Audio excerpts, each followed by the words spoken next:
Salutare și bine v-am regăsit la cea de-a doua colecție de petarde pe acest an. Țin să vă menționez că colecția este achiziționată de la băieții de la Super Pyro. Aveți serverul de Discord în descriere. Intrați pe serverul de Discord, vă alegeți produsele, apoi dați mesaj lui Anched în privat. Găsiți acolo niște produse foarte calitative. După cum vedeți, coletul a fost desigilat dinainte. Eu deja știu ce am primit. Nu este o colecție foarte mare, am luat doar două bombe. Bun, și hai să începem. Avem și aici un bonus, Black Thunder. De-aia vă recomand pe băieții de la Super Pyro. 32 de grame. Frumoasă petardă. Continuăm cu Gold Thunder. 42 de grame.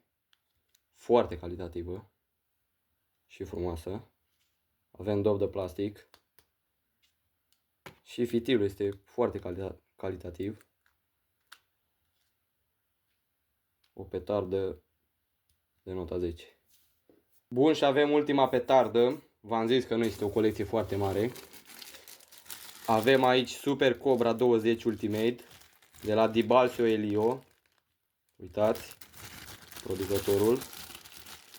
Hai să și desfacem să ne uităm la ea. Foarte frumoasă și foarte calitativă. Uitați. Cobra 20. 100 de grame. Anul fabricării 2022. Foarte calitativă. Repet. Certificat european. Și data de expirare în 2028. Această bombă o să dăm cel mai probabil în show-ul de Revelion.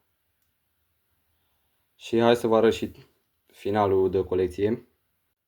Cam acestea sunt și petardele. Nu uitați că găsiți în descrierea acestui videoclip linkul către serverul lor de Discord. Dacă le spuneți că veniți din partea mea, poate beneficia și de un bonus, cine știe. Iar noi ne revedem data viitoare.